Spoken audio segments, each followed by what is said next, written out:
ओम नमो भगवते वासुदेवाय। नमस्कार दोस्तों, मैं हूँ ऋचा सिन्हा और मेरे चैनल पे आप सभी का बहुत बहुत स्वागत है। दोस्तों, आज हम सुनेंगे जीवित पुत्रिका अर्थात ज्वितिया व्रत कथा। अश्विन माह के कृष्ण पक्ष की अष्टमी तिथि को जीवित पुत्रिका का व्रत किया जाता है और यह व्रत माताएं अपने संतान की लंबी आयु, सुरक्षा, उन्नति एवं सुख समृद्धि के लिए करती हैं। उद्याव्यापिनी अष्टमी तिथि 18 सितंबर को होने के कारण खरज्वितिया का व्रत 18 सितंबर को ही किया जाएगा। इस व्रत में जीवित पुत्रिका व्रत कथा का पठन या श्रवण अत्यंत महत्वपूर्ण माना जाता है। सारे दिन निर्जला व्रत करने के पश्चात शाम के समय प्रदोष काल में जम्मूतवाहन भगवान की विधिवत पूजा अर्चना की जाती है। साथ ही चील और सियार के भी विधिवत पूजा अर्चना की जाती है और उसके बाद श्रद्धापूर्वक कथा का श्रवण किया जाता है। कथा सुनने से पूर्व भगवान जम्मूतवाहन का ध्यान करें और उनसे अपने संतान की मंगल कामना की प्रार्थना करें और श्रद्धापूर्वक कथा का श्रवण करें। ओम नमो भगवते वासुदेवाय। एक समय नौनिशारण्य के रहने वाले सब मुनि लोग संसार के ऊपर कृपा की इच्छा से सुत जी से पूछने लगे, यह भयंकर घोर कलयुग में बालक बहुत काल तक जीने वाले कैसे होंगे। सुत जी बोले, द्वापर के अंत में जब कलयुग प्रवृत्त हुआ तब दुखिनी स्त्रियां विचार करने लगीं कि माता जीती हैं, उनके आगे लड़के नष्ट हो जाते हैं। ऐसा निश्चय करके गौतम ऋषि के पास सब मिलकर गईं। सुखपूर्वक महात्मा गौतम एकांत में बैठे थे।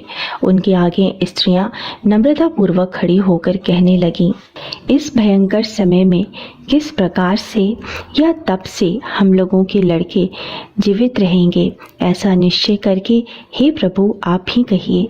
ऐसा उन स्त्रियों का वचन सुनकर गौतम जी कहने लगे, हे स्त्रियों, जैसा मैंने पहले सुना है वैसा आप लोग भी सुनो। महाभारत का युद्ध जब समाप्त हो गया, युधिष्ठिर दुखी हुए। अश्वत्थामा ने उनके पुत्रों को जब मार डाला था तब उस शोक से घबराई हुई द्रौपदी मरे हुए पुत्रों को देखकर अपनी सखियों के साथ महाराज धौम्य के पास गई। द्रौपदी बोली, हे ब्राह्मण श्रेष्ठ, किस उपाय से पुत्र दीर्घायु जीवी होंगे, ये प्रसन्नता पूर्वक निश्चय करके कहिए। तब धौम्य जी बोले, पहले सतयुग में सत्य बोलने वाले, सच्चाई रखने वाले, सबको समान दृष्टि से देखने वाले, दया से युक्त जम्मूतवाहन नाम के एक राजा हुए। तब किसी समय अपने ससुराल में जाकर अपनी स्त्री के साथ रहने लगे। उस गांव में आधी रात के समय पुत्र शोक से घबराई हुई पुत्र नहीं हूँ को पुनः देखने में आशा रहित एक दुखनी करुण भाव से रुदन करने लगी। हाय हाय, मुझ बुढ़ी के आगे जवान पुत्र नष्ट होने जा रहा है। ऐसा उसका रोना सुनकर दया से युक्त राजा का हृदय फट गया। तब राजा वहां जाकर बोला, इनके मरने का कारण कहो। वह बोली, हे राजन, रोज रोज गरुड़ मेरे लड़के को खाता है। वृद्धा का वचन सुनकर दयालु राजा बोला, तू खड़ी रह, तेरे पुत्र की रक्षा के लिए मैं यत्न करूंगा। यूं कहकर राजा भय को छोड़कर खाने के स्थान पर गया। वहां पर गरुड़ जी आकर राजा के शरीर का मांस खाने लगे। बड़े तेजस्वी गरुड़ जी ने बाया अंग जब खा लिया तब पासा फेरकर राजा ने दूसरा अंग भी दे दिया। उसको देखकर गरुड़ जी ने पूछा, देव योनि में आप कौन हैं? हे वीर, आप मनुष्य नहीं हैं, आपके जन्म और कुल को कहिए। इसके बाद राजा स्वयं पीड़ा से घबराया हुआ बोला, आप अपनी इच्छा पूर्वक भोजन कीजिए, व्यर्थ के प्रश्नों से क्या लाभ। इस वाक्य को सुनकर गरुड़ ने उन्हें खाना छोड़ दिया।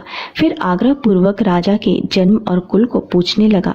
राजा बोला, मेरी माता रानी शैव्या है और पिता राजा शालिवाहन है।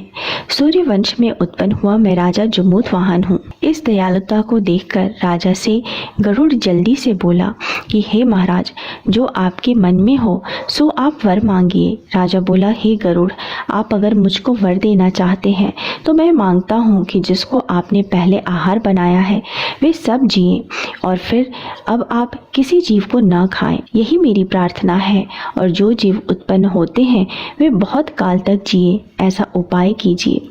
धौम्य जी बोले, आनंद के साथ वर देकर पक्षियों के राजा गरुड़ स्वयं राजा की इच्छा से अमृत लेने गए।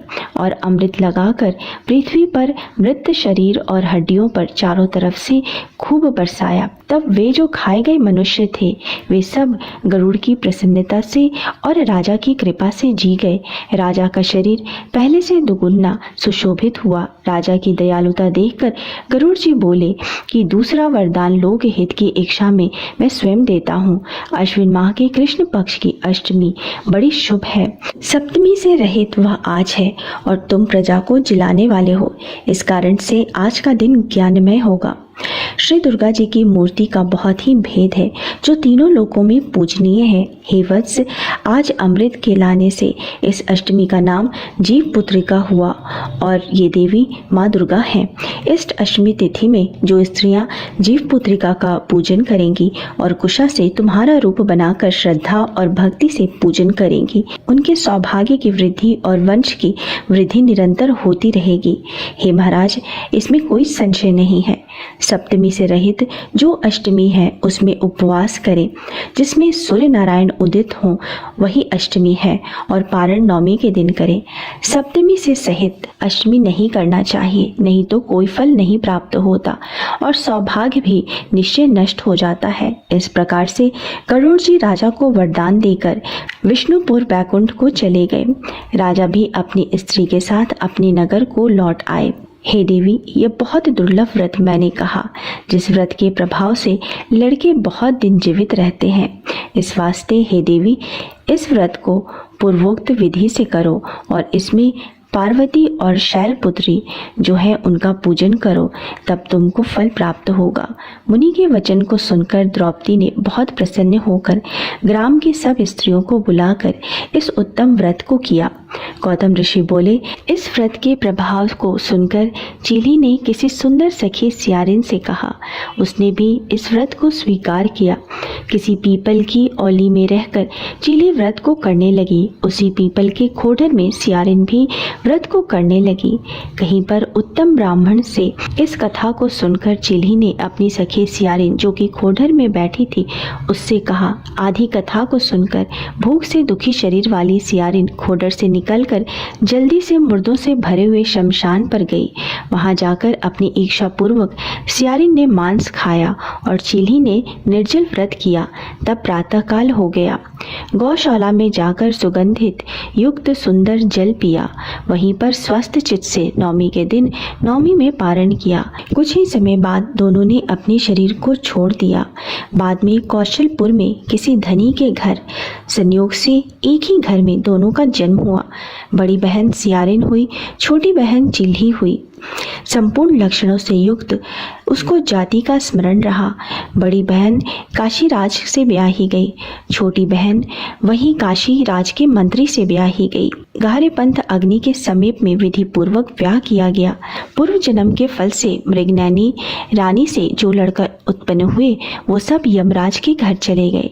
जाति का स्मरण रखने वाली दीवान जी की स्त्री के 8 पुत्र उत्पन्न हुए। 8 वसुओं की माता की तरह उसको देखकर राजा की स्त्री राजा के आगे ईर्ष्या के साथ बोली, हे नाथ, मेरे वचन को आप पूर्ण करो और जिस रास्ते से मेरे लड़के यमराज के यहाँ गए हैं उसी रास्ते से अगर हमारा जीवन चाहते हो तो मेरी बहन के लड़कों को भी पहुंचा दो।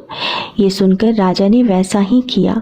इसके बाद जीवित पुत्रिका ने उनको जिला दिया। एक समय वन में उनके सर काटकर बांस की दौरी में रखकर उसके घर भिजवा दिया। वे सब सर अनेकों रत्नों से युक्त हो गए। बिना चोट के सभी जी गए। उन लड़कों को देखकर राजा की स्त्री बड़े आश्चर्य को प्राप्त हुई। आकर के अपनी बहन से पूछने लगी कि तूने कौन सा ऐसा व्रत किया जिससे तुम्हारे लड़के बार बार मर के भी जीवित हो जाते हैं। दीवान जी की स्त्री बोली, पूर्व जन्म में मैं चिल्ही रही तो सियारिन रही। जीवित पुत्रिका के व्रत को करते हुए तूने अच्छी तरह व्रत का पालन नहीं किया। उसी दोष से हे बहन तेरे लड़के नहीं जीते हैं। मेरा व्रत नष्ट नहीं हुआ था, इससे मेरे लड़के जीवित रहते हैं। हे प्यारी, अब तुम और राजा साहब इस व्रत को करो। इस व्रत के प्रभाव से तुम्हारे पुत्र जीवित रहेंगे। हे भाग्यवती, मैं सच कहती हूँ। उससे इस व्रत को सुनकर रानी ने भी इस व्रत को किया। उस दिन से राजा जीवित पुत्र हुए और उस रानी के पुत्र भी बड़े सुंदर हुए। इस पृथ्वी पर वे लड़के राजा हुए, बहुत समय तक जीने वाले हुए। सुत जी ऋषियों से बोले, ये मैंने सुंदर व्रत संपूर्ण सौभाग्य को बढ़ाने वाला कहा है। पुत्रों के दीर्घ जीवन की इच्छा रखने वाली स्त्रियां इस व्रत को करें। सब मिलके बोलो, राजा जमूत वाहन की जय, माँ जीवित पुत्रिका की जय। ओम नमो भगवते वासुदेवाय।